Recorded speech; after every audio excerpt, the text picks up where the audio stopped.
Acompáñame, por favor, mi hermano, mi hermana, al Evangelio de Juan, capítulo número 14, y vamos a leer las Sagradas Escrituras desde el versículo número 1 en adelante. Dice la palabra del Señor de la siguiente manera, hermanos. Versículo 1 de Juan capítulo 14. No se turbe vuestro corazón, creéis en Dios, creed también en mí. En la casa de mi Padre muchas moradas hay, y si así no fuera, yo os lo hubiera dicho. Voy pues a preparar lugar para vosotros. Y si me fuere y os preparare el lugar, vendré otra vez y os tomaré a mí mismo, para que donde yo estoy, vosotros también estéis. Y sabéis a dónde voy y sabéis el camino. Versículo número 5, le dijo Tomás: Señor, no sabemos a dónde vas. ¿Cómo pues podemos saber el camino? Jesús le dijo: Yo soy el camino y la verdad y la vida.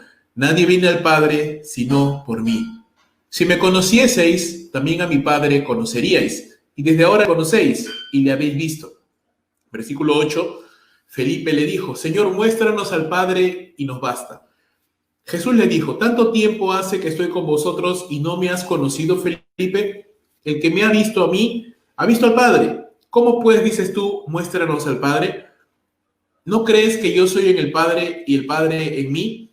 Las palabras que yo os hablo, no las hablo por mi propia cuenta, sino que el Padre que mora en mí, Él hace las obras. Creedme que yo soy en el Padre y el Padre en mí. De otra manera, creedme por las mismas obras. De cierto os digo, el que en mí cree, las obras que yo hago, Él las hará también, y aún mayores hará, porque yo voy al Padre. Y todo lo que pidiereis al Padre en mi nombre, lo haré, para que el Padre sea glorificado en el Hijo. Versículo número 14, si algo pidiereis en mi nombre, yo lo haré. Hermanos, venimos estudiando ya hace algunas semanas atrás las diferentes maneras o formas como el Señor Jesucristo se identificaba a sí mismo, y ya hemos visto cómo el Señor Jesús se identificaba a sí mismo como el pan que descendió del cielo, como la luz del mundo, como la puerta y el de las ovejas y el buen pastor, como la resurrección y la vida. En este caso vamos a ver una de esas nuevas formas de cómo el Señor se identifica a sí mismo cuando Él dice: yo soy el camino, la verdad y la vida.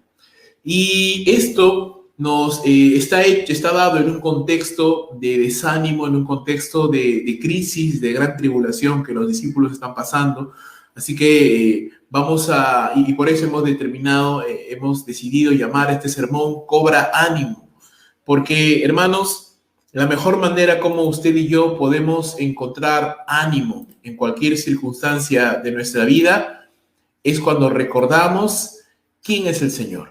Cuando recordamos quién es Cristo Jesús, qué es lo que Él ha hecho por nosotros, cómo nosotros estamos completos, llenos en Él, y recordamos que no estamos solos, que el Señor está con nosotros.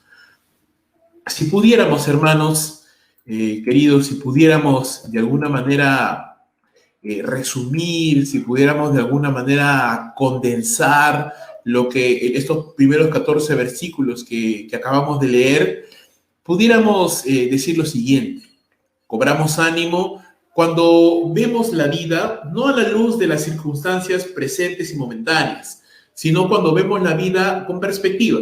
Es decir, mirando no solamente nuestro presente o circunstancia difícil, sino viendo el pasado donde Dios nos ha ayudado y viendo el futuro, lo que nos espera como creyentes según lo que la palabra de Dios nos enseña. Recordando esto, todo lo que necesitamos ya lo tenemos en Cristo Jesús. Hermanos, Él no solamente nos salvó del pecado y de la condenación del infierno. Él es el camino que tenemos que seguir, Él es la verdad que tenemos que creer, y Él es la vida que nos sustenta y que nos mantiene diariamente hasta el día de hoy. Entonces, hermanos, cuando nos ponemos a meditar y a reflexionar, y hoy es un buen día para hacerlo, Día del Señor, donde debiéramos dejar de lado todo tipo de obligación y ocupación de este mundo para descansar y físicamente y también espiritualmente reposar y meditar en la palabra del Señor, pudiéramos caer en cuenta, hermanos, de que ni usted ni yo estamos solos. Dios está con nosotros y nos está llamando no solamente a amarle, a reverenciarle, a obedecerle, a comprenderle, sino a continuar las obras del Señor por medio del poder de su Espíritu Santo. Entre tanto, estamos esperando su venida. Hermano, lo que acabamos de leer, estos 14 versículos que acabamos de leer, nos animan, nos alientan a poder caminar, a poder continuar entendiendo que no debemos de mirar en el mundo lo que solamente podemos encontrar en Cristo Jesús. Él es nuestra fortaleza. Si pudiéramos, hermanos, organizar, ¿no? Ya no solo condensar, pero organizar el texto que hemos leído, pudiéramos identificar 4 segmentos importantes. El primero, cobramos ánimo cuando vemos la vida con perspectiva, versículos 1 al 4. Cobramos ánimo cuando vemos que todo lo tenemos en Cristo Jesús, que Él nos completa, Él nos llena, Él nos satisface, que no necesitamos realmente nada más, solamente lo necesitamos a Él, versículos 5 y 6. Cobramos ánimo, hermano, hermana, cuando recordamos que no estamos solos. Cristo, Dios, el Espíritu Santo está con nosotros, versos 7 al 11. Y por último, cobramos ánimo cuando vivimos para continuar la obra de Cristo Jesús aquí en la tierra. Es decir, vivimos con un propósito, vivimos con una tarea, una encomienda, algo que tenemos que hacer, alguna razón por la cual tenemos que gastar nuestras vidas y una razón que realmente vale la pena, darle la gloria al Señor mientras vivamos. Regresando al inicio de este pasaje que acabamos de leer hace un momento, Juan capítulo 14, versículos 1 al 14, y centrándonos solamente en los primeros 4 versos. Recordemos lo que dice y lo que hemos leído hace un momento. No se turbe vuestro corazón, dice el Señor Jesús hablándole a sus discípulos. Creéis en Dios, creed también en mí. En la casa de mi Padre muchas moradas hay, y si así no fuera, yo os lo hubiera dicho. Voy pues a preparar lugar para vosotros. Y si me fuere y os preparare lugar, vendré otra vez y os tomaré a mí mismo, para que donde yo estoy, vosotros también estéis. Y sabéis dónde estoy, y sabéis el camino. Queremos mirar en primer lugar contexto. Usted recuerda, la semana pasada hablamos acerca de esto, Juan capítulo 13. Juan capítulo 13 ocurre en el contexto de la última cena de Jesús con sus discípulos. Sabemos ya que Juan ocupa mucho del porcentaje de su libro en la última semana de la vida del Señor Jesús aquí en la tierra. Y Juan capítulo 13 ya empieza con la última cena de Jesús compartiendo con sus discípulos y sabemos qué cosas ocurren allí. Suceden varias cosas. Mientras están cenando, ninguno de los discípulos quiere lavar los pies de los demás.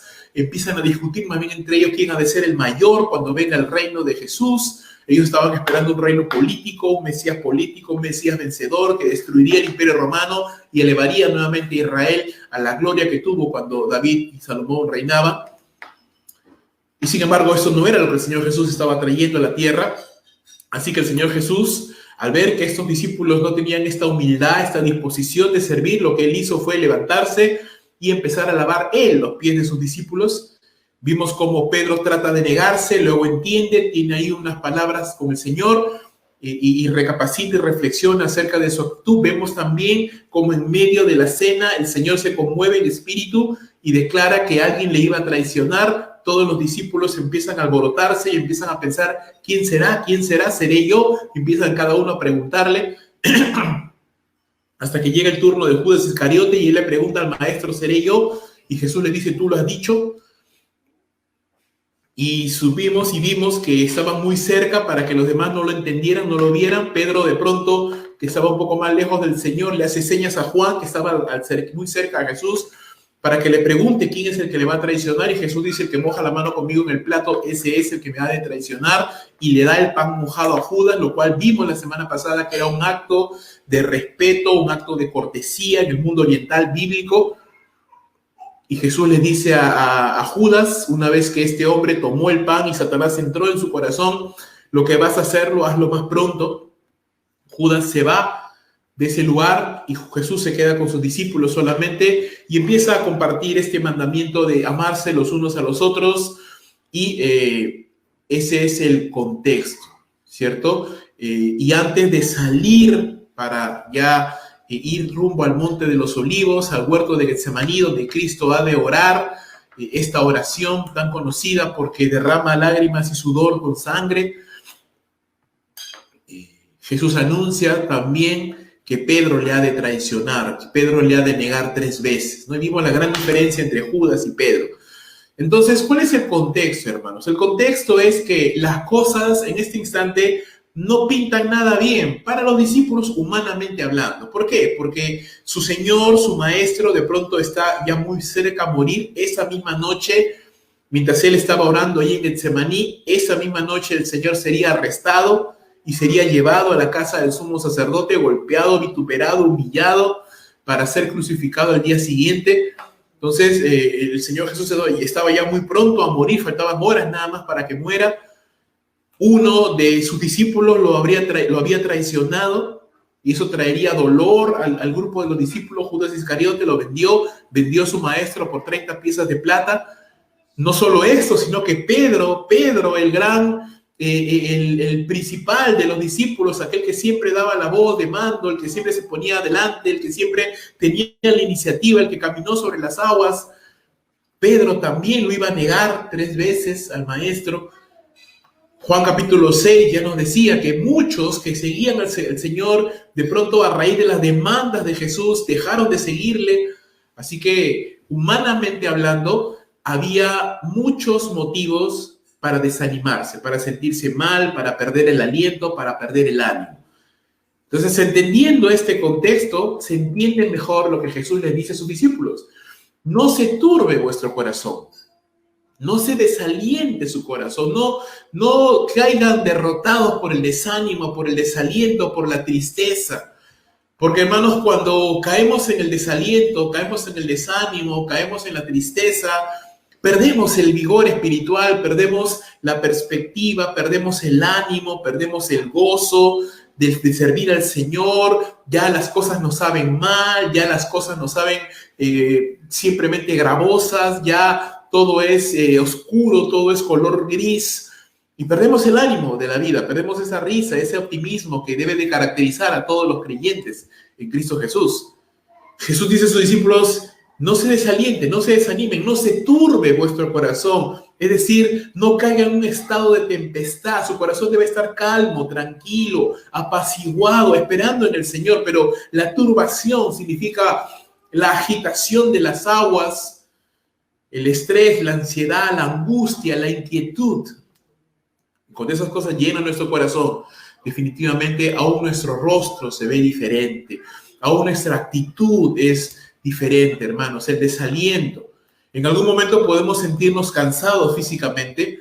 Podemos sentirnos agotados de un largo día de trabajo. Podemos sentirnos agotados de un largo día de ministerio. Podemos sentirnos agotados de un largo día de estar cuidando a los hijos, de estar cocinando, planchando, lavando, yendo a hacer trámites y el día se nos va volando y nos sentimos cansados físicamente. Pero una cosa es sentirse cansado físicamente y otra cosa muy diferente es sentirse desanimado, desalentado. Yo puedo sentirme cansado físicamente, pero vaya, me voy a descansar, duermo unas buenas horas y al día siguiente estoy como nuevo, nuevamente, valga la redundancia. Pero si yo estoy desanimado, hermanos, entonces, por más que me eche a dormir, por más que me eche a descansar, mi corazón es el que se encuentra agitado, inquieto, molesto, desanimado, desalentado. Es un asunto del corazón que no se resuelve de manera física, es un asunto espiritual. Por lo tanto, el remedio para esto, dice Jesús, no es el descanso. Jesús no dijo, no se turbe vuestro corazón, descansen y se van a sentir mejor. No, Jesús no dijo, no se turbe vuestro corazón, véanse una película y se van a sentir mejor. No dijo, no se turbe vuestro corazón, cómanse un heladito y se van a sentir mejor. No, porque estamos tratando de solucionar lo espiritual con cosas materiales y no se soluciona, solo distraemos. Por supuesto, yo sé que si usted se siente desanimado y va y se come un heladito, se va a sentir mejor, pero no es la solución, solo está usted tapando, cubriendo lo que es el verdadero problema. Repito, no se puede solucionar un asunto espiritual con cosas de este mundo, con cosas materiales. Solo lo tapamos, solo lo distraemos. Así que si usted va y se va a ver una película, o se va a comer un helado, o se va a hacer cualquier tipo de distracción de este mundo y piensa que con eso va a curar el desánimo, usted está equivocado. Usted está equivocado porque no se puede solucionar asuntos espirituales con cosas materiales. ¿Cuál es el remedio para lo espiritual? Lo espiritual. Jesús dice, no se turbe vuestro corazón. ¿Creéis en Dios? Cree también en mí. La fe es el remedio para el desánimo. Fortalecer nuestra fe, reafirmarnos en nuestra fe, consolidar nuestra fe, ese es el remedio para el desánimo. Si crees en Dios, debes creer también las palabras de Jesús. Recuerda lo que dice el apóstol Juan en su carta, la fe que vence al mundo, la victoria que vence al mundo, ¿cuál es? Es nuestra fe. Nuestra fe es la que vence al mundo, hermanos. Una fe activa, una fe osada, una fe valiente, una fe vigorosa, que se alimenta de la palabra de Dios, que pone su mirada en Cristo Jesús, que cree a pesar de que no ve, porque recuerda, la fe, ¿qué cosa es? La certeza de lo que se espera, la convicción de lo que no se puede ver. Mira lo que dice el Señor. No se turbe vuestro corazón. Crean, tengan fe. Y una de las cosas de las cuales tú tienes que creer y tienes que tener fe es que estas tribulaciones momentáneas no es todo en la vida. Hay mucho más que Dios tiene preparado para los que le aman. Es decir, mira las cosas con perspectiva. En la casa de mi Padre, dice Jesús, muchas moradas hay. Preciosas, hermosas, que no están afectadas por el pecado, ni la enfermedad, ni la muerte, que ni un ladrón las puede robar, que nadie te las puede arrebatar, por las cuales no tienes que pagar impuestos, ni arbitrios, ni tributos, por los cuales no tienes que romperte el lomo trabajando para ganarlas. No, son un regalo de la misericordia de Dios para ti, para mí, que hemos creído en Cristo Jesús. Son un regalo eterno, precioso, que simboliza que en los cielos tenemos un lugar de descanso, un lugar de reposo, un lugar de alegría, de gozo perpetuo, eterno, perfecto. Entonces lo que Jesús está diciendo es varias cosas. En primer lugar, no te desanimes. En segundo lugar, ten fe. Soluciona lo espiritual con lo espiritual. Tercero, mira las cosas con perspectiva. Las angustias de esta vida, hermanos, pierden su fuerza cuando la ves a la luz de la eternidad. Por eso los reformadores siempre decían, los reformadores, los padres de la iglesia, los puritanos, los padres primeros decían, el creyente siempre tiene que tener un ojo en el pasado para recordar lo que Cristo hizo y el siguiente, el otro ojo, en el futuro, en la eternidad, en la vida eterna. Porque cuando el creyente deja de pensar en la vida eterna, deja de pensar en lo que Dios tiene preparado para los que le aman, entonces simplemente pensamos que la vida solamente se trata de pagar cuentas, de lidiar con el tráfico, de lidiar con los pecados de este mundo. Y hermanos, si solamente la vida fuera esto, la vida cristiana solamente fuera esto que tenemos, sería una vida muy triste. Pero la vida del cristiano es una vida de esperanza, es una vida de gozo, es una vida de fe y es una vida de victoria anticipada. Tal vez podemos ser derrotados en algún momento o sentirnos tristes o molestos o cansados, pero la victoria ya está ganada, la victoria ya está dada por la gracia y el poder del Señor. Entonces, hermanos, los sufrimientos de esta vida no se comparan con la gloria que ha de venir. Yo quiero animarte a que usted pueda cambiar la perspectiva, que pueda cambiar el chip. Mira lo que dice Juan capítulo 14, versículo 27. La paz os dejo, mi paz os doy. Yo no la doy como el mundo la da. No se turbe vuestro corazón ni tenga miedo. Pablo dice en 2 Corintios capítulo 4, versículo 16. Por lo tanto, no desmayamos, dice, porque aunque nuestro hombre exterior se va desgastando, por la enfermedad, por el pecado, por la muerte, por la debilidad, el interior, no obstante, se renueva de día en día. Porque esta leve tribulación momentánea produce en nosotros un cada vez más excelente y eterno peso de gloria, no mirando nosotros las cosas que se ven, sino las que no se ven. Porque las cosas que se ven son temporales, pero las que no se ven son eternas. A veces, hermanos, yo entiendo y reconozco y comprendo.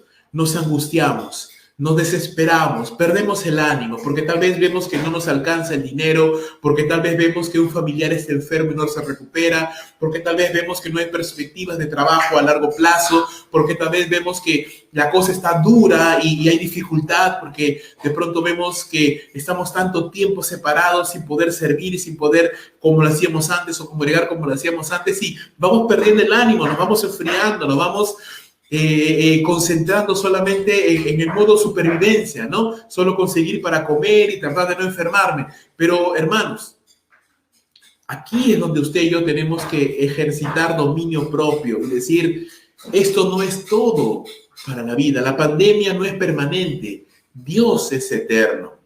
Todas las demás cosas de este mundo, las cosas que tú puedes ver, las cosas que nos faltan, que no tenemos, la enfermedad, la tristeza, la muerte, los problemas familiares, los problemas con los vecinos, los problemas de trabajo, los problemas en el estudio, amicales, sexuales, románticos, cualquier tipo de índole, son cosas temporales, van a pasar, son luchas y batallas necesarias para nuestro entrenamiento y crecimiento espiritual, pero son cosas que un día van a acabar, hermanos, van a pasar.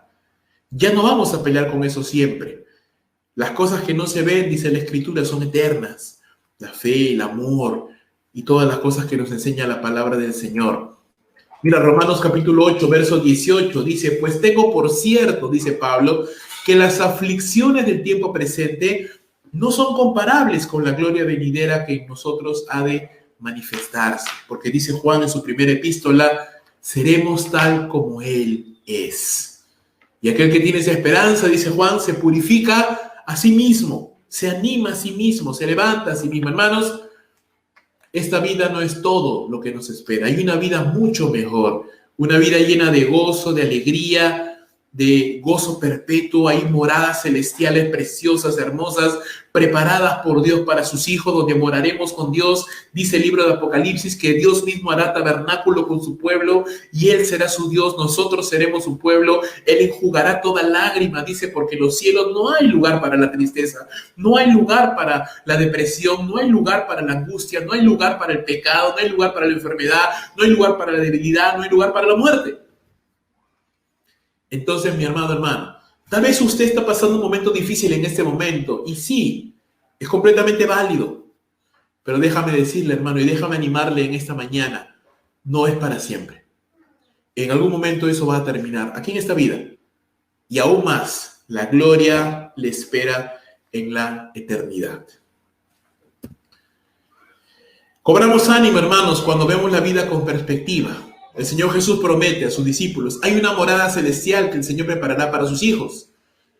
Y dice Jesús, ¿no? Hay muchas moradas hay en la casa de mi Padre. Muchos lugares para todos sus hijos, allí en los cielos. El Señor prometió ir y prepararnos lugar y volver otra vez. Al volver, dice, el Señor promete llevarnos con Él. Dios tomaré a mí mismo, dice, para que donde yo estoy, vosotros también estéis, dice el Señor Jesucristo. Entonces, hermanos, en la compañía del Señor, cuando nos volvamos a encontrar con Él en este bendito evento que se conoce como el arrebatamiento, el rapto de la iglesia, cuando el Señor allá en los cielos con voz de mando, con trompeta de Dios y con voz de arcángel llame a su pueblo y su pueblo responda, heme aquí, Señor, y seamos glorificados, transformados y arrebatados a los cielos para encontrarnos con nuestro Señor, nunca más nos volveremos a separar de Él y en su compañía perfecta ya no habrá sufrimiento, dolor, muerte ni tribulación. Filipenses capítulo 3, verso 20, quiero animarte con la palabra del Señor. Dice la Escritura, mas nuestra ciudadanía está en los cielos, de donde también esperamos al Salvador, el Señor Jesucristo, el cual transformará el cuerpo de la humillación nuestra para que sea semejante al cuerpo de la gloria suya, por el poder con el cual puede también sujetar a sí mismo todas las cosas. Dice la palabra del Señor también, 1 Tesalonicenses capítulo 4, versículo número 15, por lo cual os decimos esto en palabra del Señor. Hablando Pablo a los discípulos, que nosotros que vivimos, los que habremos quedado hasta la venida del Señor, no precederemos a los que durmieron o a los que están muertos ya, porque el Señor mismo dice, con voz de mando, con voz de arcángel y con trompeta de Dios, descenderán del cielo y los muertos en Cristo resucitarán primero. Luego nosotros, los que vivimos, los que hayamos quedado hasta la venida del Señor, seremos arrebatados juntamente con ellos en las nubes para recibir al Señor en el aire y así estaremos siempre con el Señor. Y ese capítulo termina Pablo diciendo, animaos unos a otros con estas palabras. Hermanos, aún hay eventos maravillosos que usted y yo viviremos en el futuro. El arrebatamiento, las bodas del Cordero, el tribunal de Cristo Jesús, conocer nuestras moradas celestiales, experimentar nuestros nuevos cuerpos que el Señor nos dará cuando seamos glorificados y pasar la eternidad conociendo al Señor en el cielo de la gloria. Hermanos, vuelvo a repetir, cuando miramos la vida en esa perspectiva, entonces, mi hermano, usted puede entenderlo de una mejor manera. Te lo pongo con una ilustración que estoy seguro usted me va a entender.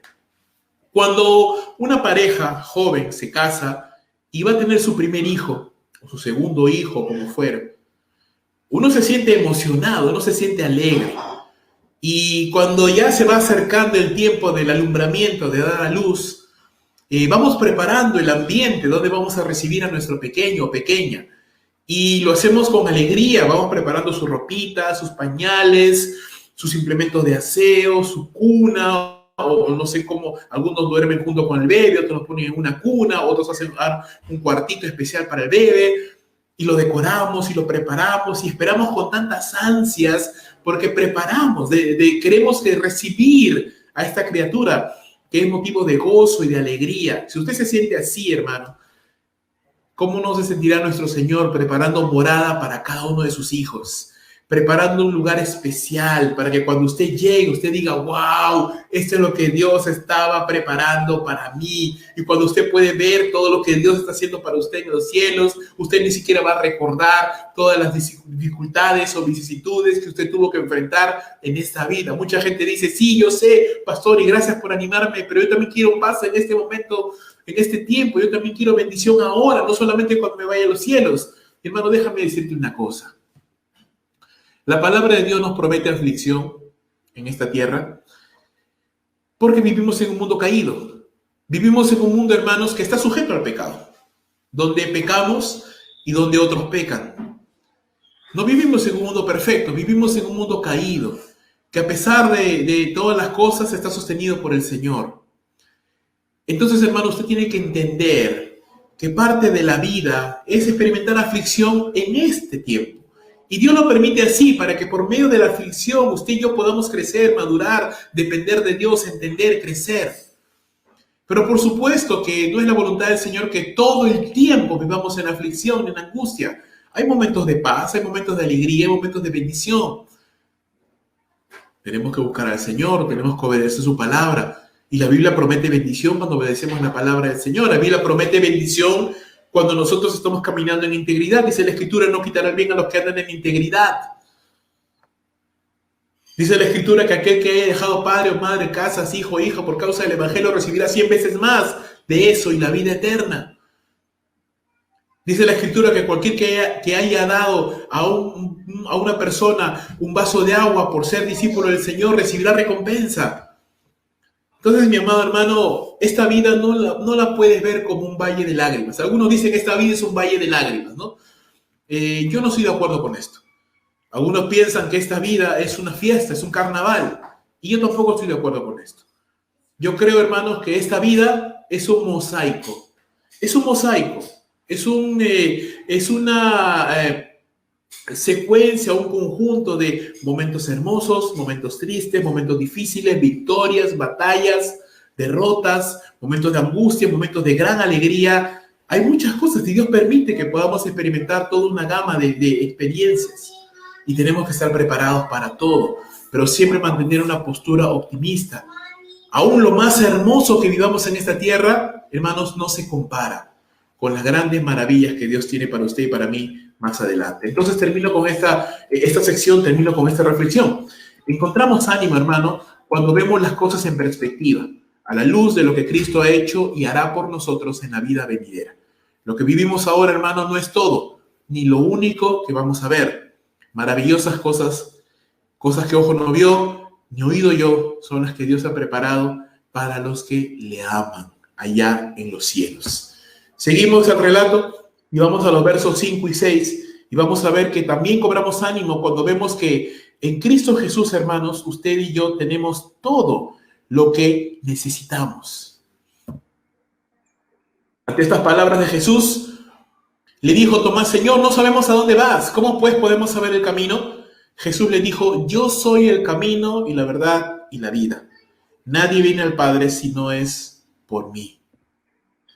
Tomás, hermano, está confundido, porque Jesús les está diciendo que se va, pero no les ha dicho a dónde, y sin embargo termina diciendo el verso 4, sin embargo ustedes saben a dónde voy, y ustedes saben el camino. Y Jesús no hace esto para confundirlos. Jesús hace esto para desafiarlos. ¿A qué? A que crezcan en su fe, hermanos.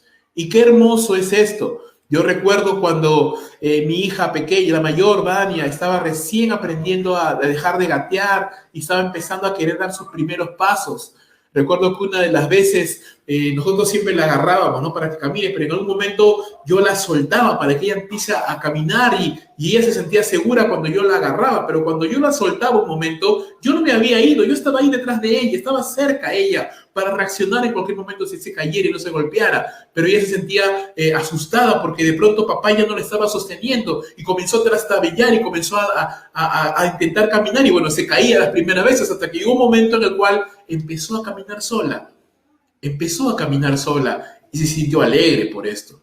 Ahora, ¿qué me hace pensar en esto? Me hace pensar que muchas veces, hermanos, Dios como nuestro Padre sabio, santo, precioso, muchas veces nos da ese empujoncito. Muchas veces permite que por un momento sintamos que estamos en el aire, que estamos ahí sin saber qué hacer, pero es para crecer, es para nuestro crecimiento, es para que avancemos. Entonces en ese momento Jesús le dice, mira, yo me voy, no les he dicho dónde me voy a ir, pero ojo, ustedes ya saben a dónde voy y saben cuál es el camino. Y esto crea una confusión y Tomás es sincero y dice, Señor, estoy confundido. ¿Cómo me dices ustedes saben a dónde voy? No sabemos a dónde vas. ¿Cómo vamos a conocer, si ni siquiera sabemos a dónde vas, cómo vamos a conocer el camino?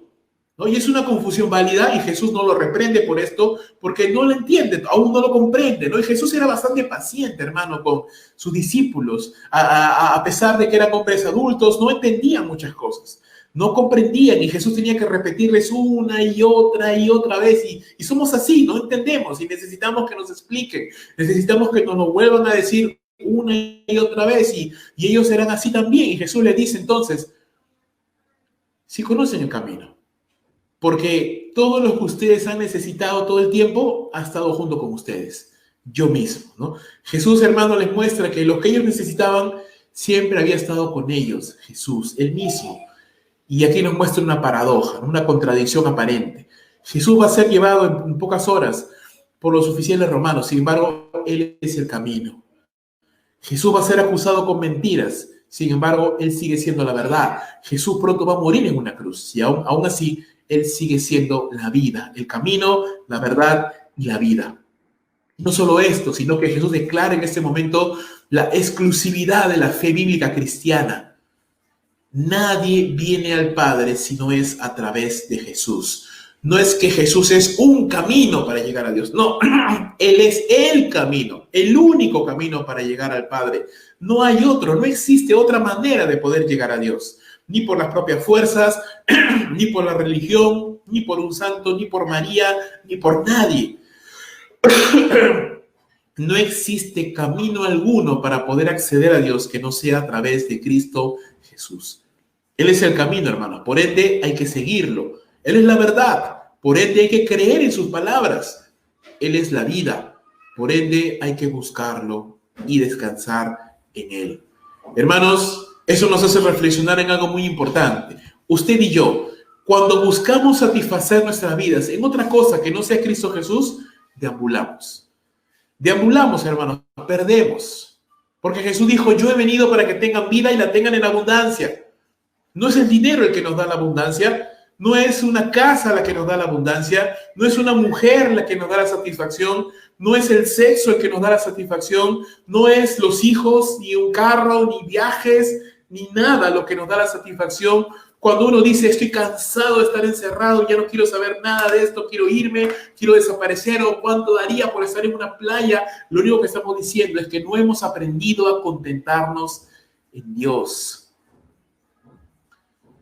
Por supuesto, habrá momentos en que el Señor permita para poder distraernos, para poder compartir, para poder pasar un tiempo en familia.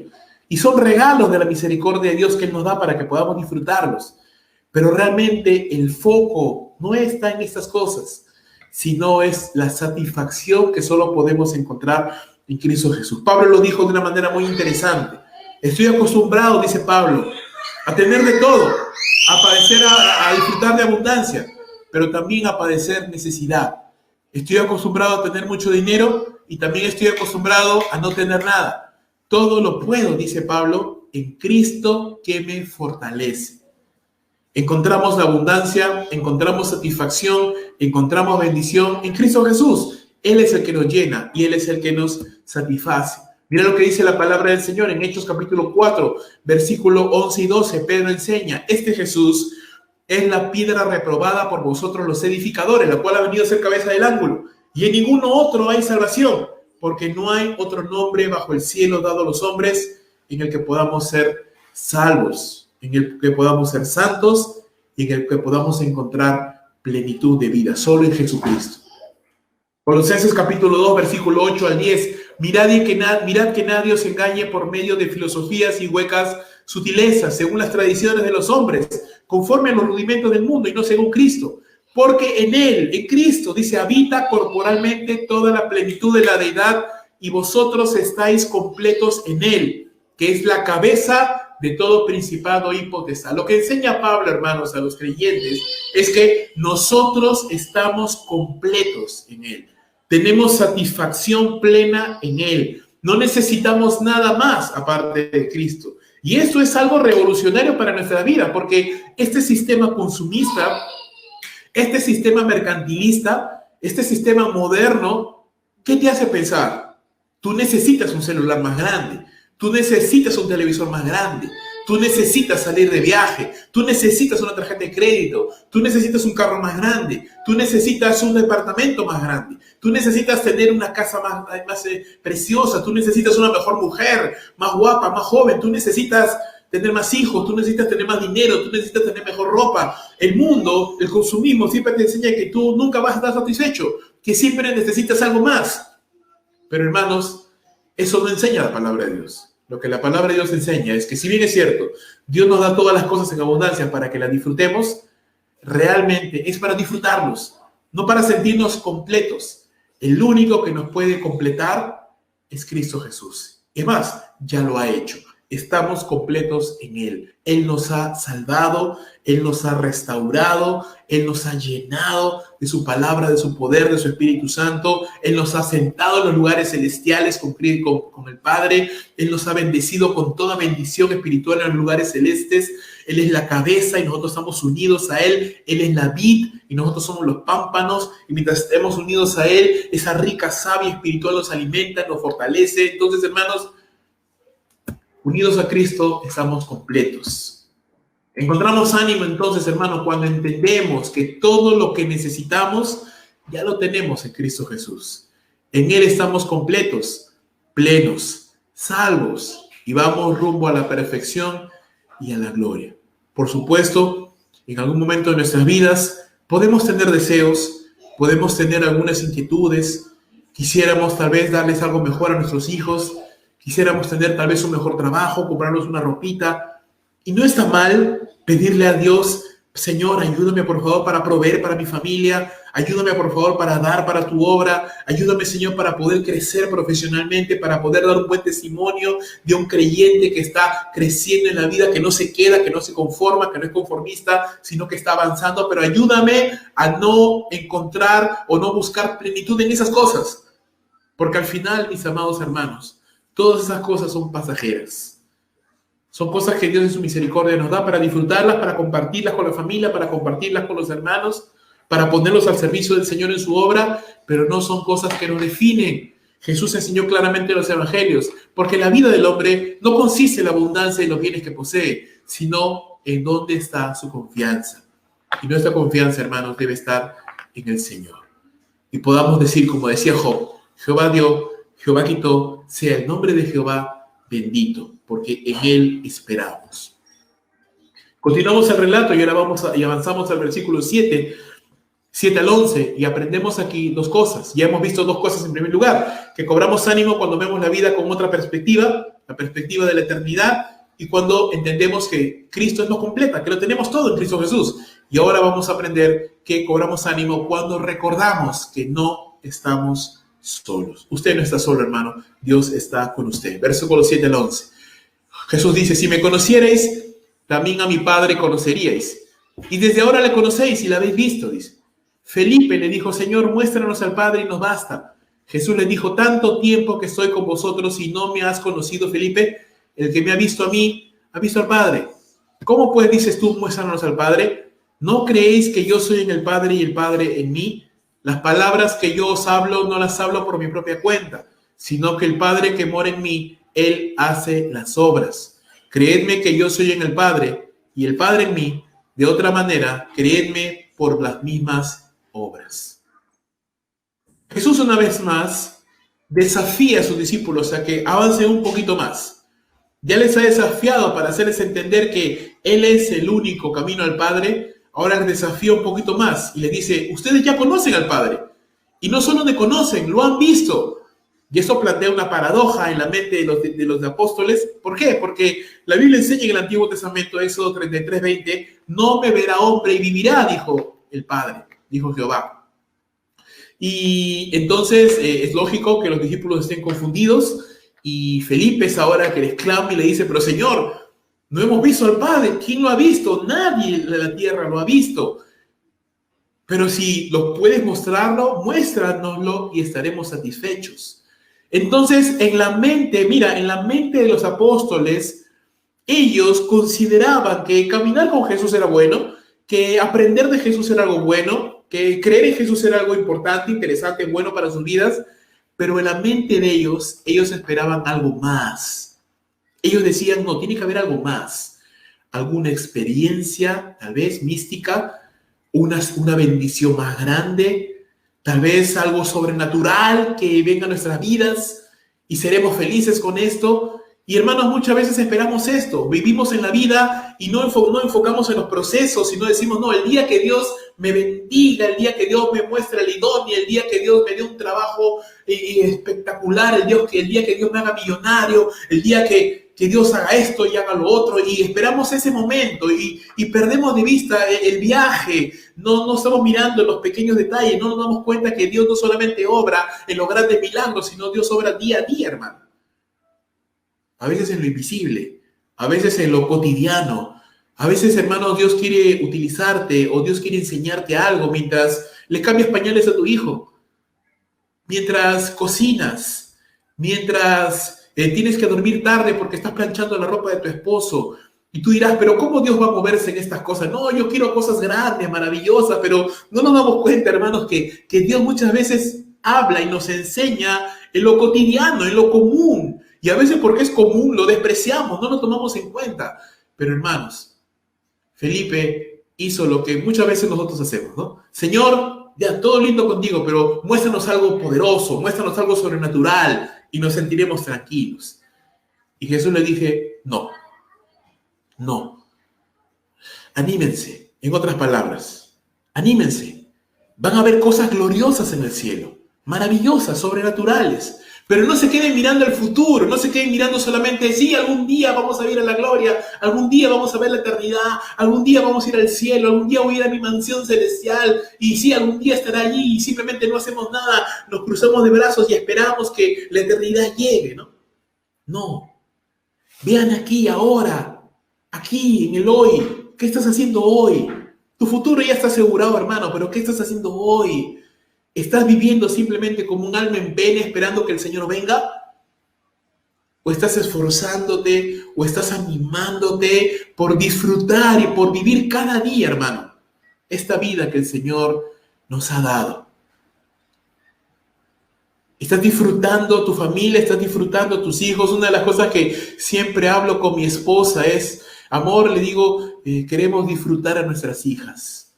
Porque, ¿sabes? En un parpadeo mi Vania ya va a tener 5 años. Otro parpadeo más y ya estará yendo a la universidad, al seminario. Y no me quiero perder su niñez, no quiero perderme sus travesuras, no me quiero perder sus monadas, ni de Vania ni de Viviana, no me quiero perder esas cosas. Quiero estar allí para verlos, para tomarle fotos, para reírme con ellos, porque el tiempo pasa, hermanos. El tiempo se va y no regresa, no vuelve. Y a veces estamos tan enfocados en lo que va a pasar en el futuro, en lo que Dios va a hacer más adelante, en lo que quisiéramos lograr, que nos perdemos de vista el viaje, hermanos. Nos perdemos de vista el viaje. A veces he ido con algunos familiares y amigos y les he dicho, ¿saben qué? Te voy a llevar a Canta para que conozcas. Y me dicen, ya, chévere, excelente, qué bonito, ¿no? Y vamos, nos demoramos como 3 horas en llegar y muchas personas cuando he ido con estas personas, amigos, familiares, se quedan dormidos durante el viaje. Por supuesto, yo no me puedo quedar dormido, porque si me quedo dormido, nos vamos directo al cielo. Yo no me quedo dormido, estamos manejando y llegamos a Canta y la mayoría de los que he llevado allí me dicen, pero Canta no es tan espectacular, es un pueblito pequeño, bastante austero, no hay mucho que ver. Sí, le digo, yo lo sé que no hay mucho que ver, pero te perdiste lo más importante. ¿Y qué era lo más importante? El viaje. Los paisajes que hay de camino a Canta son preciosos. Pero si te estabas durmiendo, pues obviamente te lo perdiste. Y cuando llegaste al lugar, bueno, pues no es la gran cosa, ¿no? No es la gran cosa, pero lo más importante ahí es el viaje, disfrutar, parar en una tiendita, tomarte ahí un refresco preparado por ahí por los pobladores, o un pancito a la leña, o un quesito ahí de las cabritas que preparan, o esas paltitas fuertes que cosechan ahí mismo en las chacras, y ver el campo y de pronto parar el carro un momento, la movilidad para ver cómo pasan los rebaños de cabritas que van a alimentarlos, disfrutar el trinar de los pájaros, disfrutar que hay zonas donde no hay internet, así que no te llega ni el WhatsApp, ni el Facebook, ni nada, estás libre de todas esas cosas y recuerdas que hay vida más allá de Facebook, hay vida más allá de WhatsApp, hay vida más allá de YouTube. Así a veces, hermano, estamos tan enfocados en lo que va a pasar, en lo que quiero lograr, en el futuro, que perdemos de vista el hoy. Y Jesús le dice a sus discípulos, ustedes están perdiendo algo importante. Ustedes ya han visto al Padre. Ustedes ya han sido bendecidos. ¿Quién? Tanto tiempo me has visto, dice Felipe, y no me has conocido. El que me ha visto a mí ha visto al Padre. El que me ha oído a mí ha oído al Padre. Una vez más entendemos entonces que lo que los discípulos necesitaban siempre lo habían tenido allí, en Jesús. Él era la revelación de su Padre. Y Jesús explica, hermanos, por qué Él es el único camino a Dios. Porque Él es la única representación perfecta de Dios. En pocas palabras, conocer a Jesús es conocer a Dios. Vamos a leer en un momento unos versículos que nos hablan de esto, pero lo que Jesús estaba diciéndole a sus discípulos es que conocerlo a Él era conocerlo al Padre.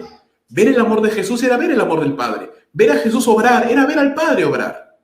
No porque el Padre y Jesús son la misma persona, no son dos personas diferentes, pero están unidas. Jesús nos muestra al Padre a quien nadie ha visto. Jesús es la representación perfecta, exacta. La imagen misma de su sustancia, dice Pablo, el reflejo mismo de su gloria. Aquí Jesús mismo manifiesta a sus discípulos su deidad, ¿no? Él es Dios tan igual que su Padre. Dios no puede ser representado por otra cosa que no sea Él mismo, el Hijo. Hebreos capítulo 1, versículo 1 al 3 dice, Dios habiendo hablado muchas veces y de muchas maneras en otro tiempo a los padres por los profetas, en estos postreros días nos ha hablado por el Hijo, a quien constituyó heredero de todo, y por quien asimismo hizo el universo, el cual, siendo el resplandor de su gloria y la imagen misma de su sustancia, y quien sustenta todas las cosas con la palabra de su poder, habiendo efectuado la purificación de nuestros pecados, por medio de sí mismo, se sentó a la diestra de la majestad en las alturas. Jesús, el Hijo de Dios, es Dios mismo. Él es el reflejo de la gloria invisible de Dios. Él es la imagen visible del Dios invisible, ¿no? Él es lo que nosotros no podemos conocer directamente. Colosenses 1, 15, 17 dice, Él es la imagen del Dios invisible, el primogénito de toda la creación, no como el primero en ser creado. Cristo no fue creado jamás, sino como el principal. La palabra primogénito ahí tiene dos acepciones. Una es primero en orden y otra es primera, en este caso, en creación. Pero Jesús no es primero en creación porque Él no es creado. Él es el primogénito en el sentido que Él es el principal, el primero, el más importante de toda la creación. Porque en Él fueron creadas todas las cosas, por las que hay en los cielos y en la tierra, visibles e invisibles, tronos, dominios, principados y potestades. Todo fue creado por medio de Jesús y para Jesús. Y Él, Jesucristo, Él es antes de todas las cosas y todas las cosas en Jesús subsisten. Entonces, hermano, Él nos muestra a Dios. Y no solo nos muestra a Dios, mira lo que Jesús dice. Jesús es uno con su Padre porque ambos son Dios, ambos son Jehová. Un solo Dios en tres personas, Padre, Hijo, Espíritu Santo. Jesús representa al Padre porque nos muestra el amor, nos muestra al mundo cuál es el carácter, el amor y la bondad del Dios del Antiguo Testamento. Mucha gente piensa el Dios del Antiguo Testamento es cruel, despiadado, pero el Dios del Nuevo Testamento es amable y bueno y perdonador. No, no es cierto. Dios es el mismo siempre, Él no cambia. ¿Y quién nos muestra a Dios del Antiguo Testamento? Jesús. Jesús nos muestra que Dios es bueno, que Dios es santo, que Dios es amoroso, que Dios ama al hombre. Jesús está unido a su Padre en perfecta unidad. Dice, yo y el Padre somos uno. No solamente somos uno, sino que Jesús es dependiente de su Padre. Dice, las palabras que Él habla son las palabras del Padre. Yo no hablo nada por mi cuenta, dice Jesús. Lo que yo digo es lo que el Padre me dice que diga. Y las obras que yo hago son las obras del Padre también. Entonces, el mandato del Señor es este: cree en mí, cree en lo que digo de mí, cree que todo lo que necesitas es a Jesús. Entonces, ¿cómo esto afecta a nuestra vida? ¿Cómo esta verdad doctrinal, espiritual, de que Cristo es el Hijo de Dios, uno con su Padre en esencia, en unidad, el mismo Dios, pero tres personas diferentes? ¿Cómo afecta esto en nuestra vida? Si has conocido a Jesús por medio de la fe, hermano, has conocido al Padre también. Es más, la Biblia dice claramente que no solo Jesús te ama, el Padre mismo te ama y te lo ha demostrado. Romanos capítulo 8, Pablo dice, el que no escatimó a su propio Hijo, sino que lo entregó. Y una de las palabras que se utiliza para identificar a Jesús en el Nuevo Testamento es unigénito. Y esta palabra unigénito significa único en su especie. Por ejemplo, la palabra unigénito es el vocablo griego monógenes. Y esta palabra es utilizada también en el Antiguo Testamento, claro, no en griego, en hebreo, pero cuando el hebreo fue traducido al griego en la Septuaginta, los escritores, los traductores tradujeron esa palabra por monógenes también cuando habla acerca de Abraham. Por ejemplo, cuando a Dios le pide a Abraham que sacrifique a su hijo, Dios le dice, sacrifícame a tu hijo, tu único, Isaac. Pero como usted sabe, si usted sabe, Abraham no solamente tuvo un hijo, Abraham tuvo más hijos, tuvo Ismael, tuvo Isaac y tuvo otros hijos después con sus concubinas. Así que Isaac no era su único hijo en el sentido de que solamente había uno, no, era único en el sentido de que para Abraham, Isaac era diferente a sus demás hijos. Porque para Abraham, Isaac era el hijo de la promesa, era único en ese sentido. Entonces sucede lo mismo con el Hijo de Dios. Dios tiene muchos hijos, sí. No como dice el Papa Francisco, que todos somos hijos de Dios, no, eso no es cierto. ¿Quiénes son hijos de Dios? Los que creen en Jesús por la fe. Estos somos hechos hijos de Dios. Dice Juan capítulo número 1, que a los que le recibieron, a los que creen en su nombre, les dio potestad de ser hechos hijos de Dios. Antes no éramos hijos de Dios. Somos hechos hijos de Dios cuando creemos en Jesús. Y si usted esta mañana me está escuchando y no ha creído en Cristo Jesús, déjame decirte, usted no es hijo de Dios, pero Dios te ama. Y Dios quiere que usted sea su hijo, su hija. ¿Y cómo puedo llegar a hacer esto? Por medio de la fe. Cuando creemos en Cristo Jesús, Juan capítulo 1, versículo 11 y 12 dice, mas a los que le recibieron, a los que creen en su nombre, Él les dio poder, potestad de ser hechos hijos de Dios. Los que no son engendrados por voluntad de carne, ni de varón, ni de sangre, sino por voluntad de Dios. Dios tiene muchos hijos, los que creemos en Jesús, pero Dios tiene solo un hijo unigénito, Cristo, el Hijo de Dios. Y mira cuán grande es el amor de Dios, y a eso iba, que Dios entregó a su único, al que amaba. Si Abraham lo hizo con Isaac, hermanos, y es un ser humano pecador como tú y yo, cuánto más sacrificio es el del Padre que entregó a su unigénito, santo, puro. El Hijo de Dios lo entregó por ti y por mí para que seamos salvos de la condenación del infierno. Entonces, no me puedes decir que Dios no te ama. No me puedes decir que Dios no te lo ha demostrado. Él te lo ha demostrado en la cruz. Te ha demostrado que te ama. Te ha demostrado que te extiende la mano para la salvación. El Padre mismo sostiene tu vida hasta el día de hoy. Si estás vivo, tu corazón late y tu cerebro sigue funcionando, solo es por la misericordia y la gracia y el favor del Señor hasta el día de hoy para tu vida. Así que, amigo, amiga, si aún no te has arrepentido, si aún no has creído en Cristo Jesús, déjame decirte, no ignores que la bondad de Dios te guía al arrepentimiento. No pienses que su bondad significa consentimiento. No pienses que el hecho de que Dios no te haya juzgado tus pecados significa que Él se ha olvidado, que Él no toma en cuenta tus pecados. No, significa que su bondad te guía y su paciencia te guía al arrepentimiento. Porque Dios no quiere que te pierdas, sino quiere que te salves. Entonces, hermanos, el Padre está presente en tu vida a través de Cristo Jesús, a través de su Espíritu Santo en tu vida. ¿Estás solo?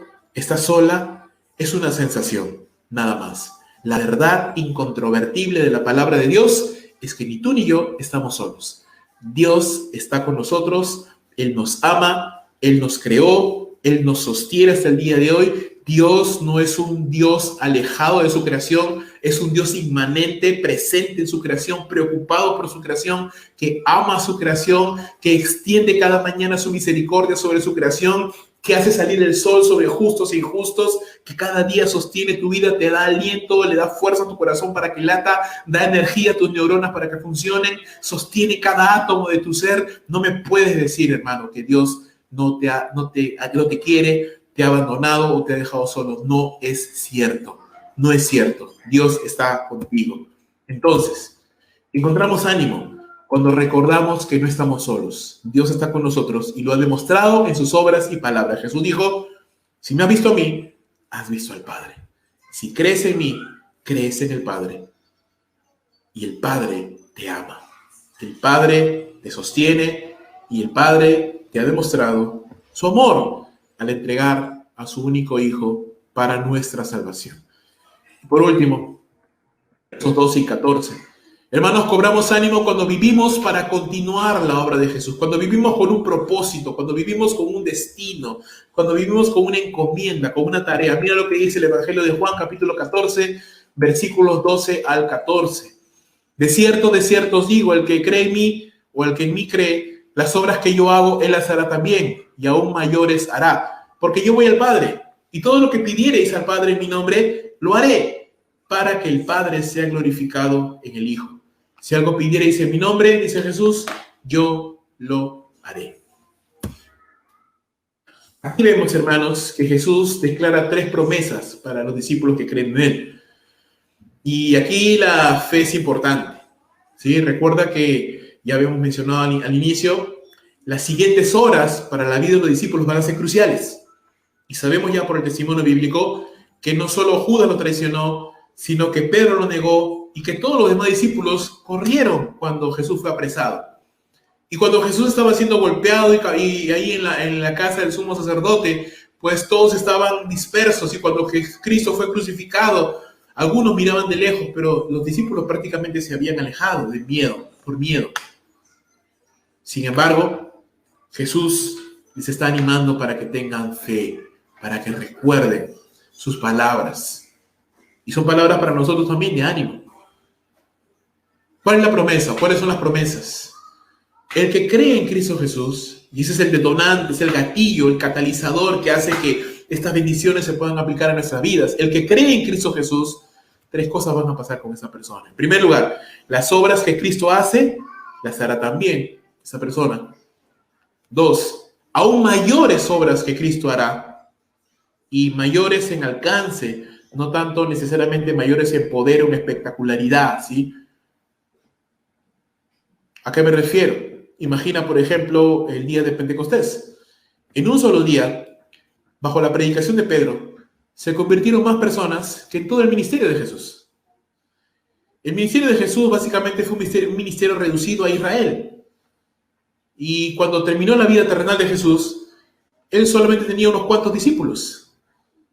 Pero cuando el Espíritu de Dios vino sobre la iglesia, y Pedro, Pablo y todos los discípulos empezaron a predicar, miles se convertían, enfermos se sanaban, muertos resucitaban, endemoniados eran liberados. Entonces, es cierto, los discípulos llegaron a hacer muchas cosas más grandes que su maestro, en alcance. Hasta el día de hoy, hermanos, la iglesia del Señor sigue haciendo cosas más grandes que las que el maestro hizo, en alcance, por el poder del Señor, para la gloria de Dios. Se cumple esa promesa. Y por último, la tercera promesa es que el que cree en Cristo Jesús recibirá todo lo que le pida al Padre en el nombre de Jesús. Y eso requiere una aclaración. La promesa es segura en primer lugar, porque Jesús dice, de cierto os digo. Eso significa la palabra amén, amén. ¿No? Es verdad lo que te voy a decir. Es algo muy cierto. Aquí también vemos un anticipo de la venida del Espíritu Santo, porque Jesús explica, las obras que yo he hecho, ustedes mayores harán, porque yo voy al Padre, dice. ¿Y qué significa esto? Significa que, recuerda lo que dije hace un momento, los discípulos tenían todo lo que necesitaban al lado de Jesús, pero ahora su maestro se va a morir, va a resucitar, pero va a subir al cielo, y ya no van a estar con su maestro. ¿Qué va a pasar entonces? ¿Se van a quedar solos los discípulos? Recuerda que hemos visto en el tercer punto. No estamos solos. ¿Qué hace el Padre? El Padre que nos ama no nos deja solos. Envía a su Espíritu Santo para que tome el lugar del Señor Jesús en la vida de cada uno de los creyentes. El Señor Jesús, aquí en la tierra, siendo Dios, pero en un cuerpo de carne, estaba limitado en un cierto sentido a estar en un solo lugar. Ahora, cuando el Espíritu Santo viene, que no tiene un cuerpo físico, el Espíritu Santo está en todos los creyentes a la vez. Y es como si usted caminara con Jesús todo el día. Y yo también, y mi hermano también, y mi hermana también. Entonces, ¿ves? Todo lo que los discípulos necesitaban lo tenían con Jesús ahí al lado. Pero ahora, todo lo que los creyentes necesitamos, lo tenemos con el Espíritu Santo en nuestro corazón, en nuestro interior. Así que todo lo que los creyentes necesitamos, lo tenemos en el Espíritu Santo, que obviamente nos lleva y nos habla de Jesús. Jesús le dejó a sus discípulos, a su pueblo, una poderosa herramienta, la oración en su nombre. ¿Y qué significa orar en el nombre de Jesús? Significa participar de la unidad de mente y propósito con el Señor. Significa pedirle a Dios que haga algo conforme a su voluntad. Significa acudir al Padre en dependencia, sabiendo que Él nos ama. Significa pedirle a Dios en los méritos de Cristo, no en los nuestros. Y significa acudir con confianza a Dios, sabiendo que Él suple nuestras necesidades. Eso significa pedir en el nombre de Jesús. No solamente es un cliché, no solamente es una palabra que uno ora y oh Señor, yo gracias en el nombre de Jesús, amén. No, significa con qué corazón lo estamos haciendo. Estamos entendiendo que lo que pedimos, lo pedimos en el nombre de Jesús, que yo no merezco pedirle nada al Señor, realmente que yo no merezco que Dios me responda por mis pecados, por mi inmundicia, pero por los méritos de Jesús, yo puedo acercarme confiadamente al trono de la gracia y encontrar gracia para el oportuno socorro. Yo estoy entendiendo que lo que le estoy pidiendo, lo estoy pidiendo para la gloria de Dios, para el bienestar de la iglesia, para la salvación de los perdidos. Pedir en el nombre de Jesús. Y la promesa es, si tú pides en el nombre de Jesús, el Padre lo hará. Y es algo tan cierto que Jesús lo repite 2 veces. Jesús dice, todo lo que pidieres al Padre en mi nombre, yo lo haré. Y también dice, si algo pidieres en mi nombre, yo lo haré. Entonces lo repite 2 veces para una plena certeza. Hermano, si usted pide en el nombre de Jesús, y al que busca halla, al que pide se le dará, dice la Escritura, al que busca hallará, al que toca se le abrirá la puerta. Si usted pide, recibirá. Si usted pide en el nombre de Jesús, recibirá, hermano. Cuando pedimos entonces en ese espíritu de dependencia y de fe, en el nombre de Jesús, dice el Señor Jesús, el Padre es glorificado en el Hijo. Entonces, hermanos, el Señor nos ha dado poderosas herramientas y una de ellas es la oración en el nombre de Jesús. Cuando podemos pedir en el nombre de Jesús, pedir por la iglesia, pedir por los hermanos, pedir porque el Señor nos dé ánimo, pedir porque el Señor abra puertas para la predicación del Evangelio, pedir porque el Señor nos fortalezca y fortalezca nuestros dones espirituales para extender la palabra de Dios. Eso es orar en el nombre de Jesús. No solamente hablamos de peticiones egoístas, no solamente hablamos de mis problemas, sino hablamos entendiendo y uniendo todos estos puntos, viviendo en perspectiva, buscando la gloria de Dios, entendiendo que Dios nos ama, que no estamos solos, pero hay muchas personas que aún no conocen al Señor. Cobramos ánimo, somos fortalecidos.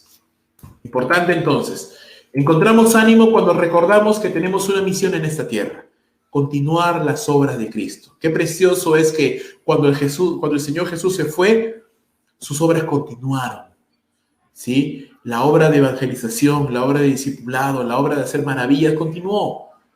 Ahora no por mano de Él, sino por mano de sus discípulos, de su iglesia. Los discípulos lo entendieron. Sí, pasaron un momento de desánimo, de tribulación, de turbación. Pedro lo negó 3 veces, pero Pedro se levantó. Pedro fue restaurado. Los demás discípulos también fueron restaurados. ¿Y qué hicieron? ¿Cómo nos encontramos a los discípulos en Pentecostés? Orando. En el aposento alto, unánime, dice, orando al Señor. Y en ese espíritu de unidad, de oración, ¿qué dice la Escritura? Vino el Espíritu Santo como un viento recio sobre ellos y empezó la era de la iglesia. Entonces, mi amado hermano, quiero animarte, quiero retarte, quiero desafiarte a que cobres ánimo. Hay mucho por hacer aún en la tierra. Y tú eres parte importante de esto. Nadie es indispensable, pero podemos ser parte importante de esta labor que Dios nos ha encomendado. Encontramos ánimo cuando recordamos que no estamos solos. Es cierto, el Maestro ya no está con nosotros físicamente, pero ha dejado al Consolador. El Espíritu Santo está puesto a nuestro lado para ayudarnos, para aconsejarnos, para guiarnos a la toda verdad, para empoderarnos, para vivir una vida agradable al Señor. No ignoremos la presencia del Espíritu Santo en nuestras vidas.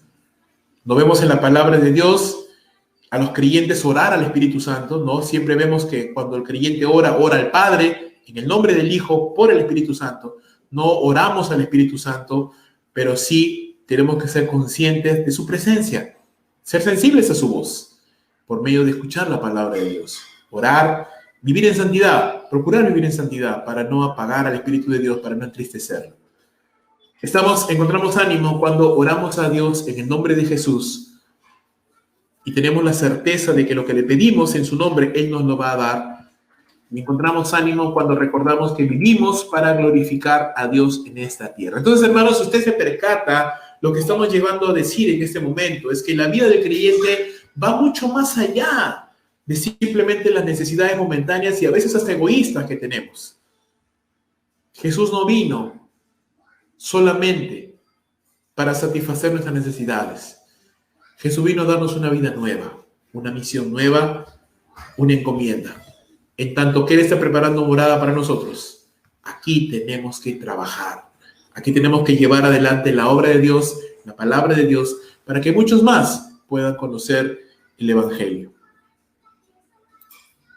Termino con algunas aplicaciones y reflexiones para nuestra vida. ¿Qué quiere Dios que sepas y hagas, mi hermano, mi hermana? En primer lugar, cobra ánimo. No te desanimes. Si te sientes desalentado, si te sientes desanimado, si te sientes triste, lo vimos el día jueves en la predicación también, pide ayuda. Ora al Señor, confía en alguien, clama a Dios, Señor, aviva mi corazón, fortaléceme, porque yo quiero vivir para la gloria de Dios. Recuerda, mira la vida a través de los lentes de la eternidad y de lo que Cristo ha hecho por ti. Recuerda, por más difícil que sea, hermano, el día, por más oscura que sea la noche, viene el día, va a amanecer. Cuando ya se pase lista, como dice ese hermoso himno, a su nombre yo feliz responderé. Y conoceré las mansiones celestiales que Dios ha preparado para mí. Y me gozaré y me alegraré. Y tendrás toda la eternidad para disfrutarlo. Con los hermanos, en la iglesia, delante del Señor, por toda la eternidad. Pero hoy es tiempo de trabajar. Hoy es tiempo de esforzarnos. Recuerda que no estás solo, ni sola. Dios está contigo. Dios está por ti, dice el libro de Romanos capítulo 8. Si Dios está con nosotros, ¿quién contra nosotros? Él está por ti. Te ama y te sostiene. Recuerda que en Cristo Jesús usted y yo estamos completos y tenemos todo lo que necesitamos. A veces no tenemos lo que deseamos, pero déjame decirte que Dios siempre nos da lo que necesitamos. El Consolador, el Espíritu Santo, está a tu lado. No te ha dejado, está allí. Sé consciente de su presencia. Vives para continuar las obras de Cristo Jesús en esta tierra, para predicar el Evangelio, para discipular personas, para extender la palabra de Dios. Ese debe ser el norte de nuestras vidas. Y cuando tenemos una ocupación, cuando tenemos una labor que hacer, hermanos, no hay tiempo para perderlo en cosas vanas. Por último, vives para darle la gloria a Dios. Así que déjame animarte, hermano, hermana, hay mucho por hacer aún en esta tierra. Muchas cosas por hacer, mucha tarea por realizar, muchas personas a las cuales aún hay que predicar, muchas personas a las cuales aún hay que compartir el Evangelio, compartir la palabra de Dios. Así que te animo.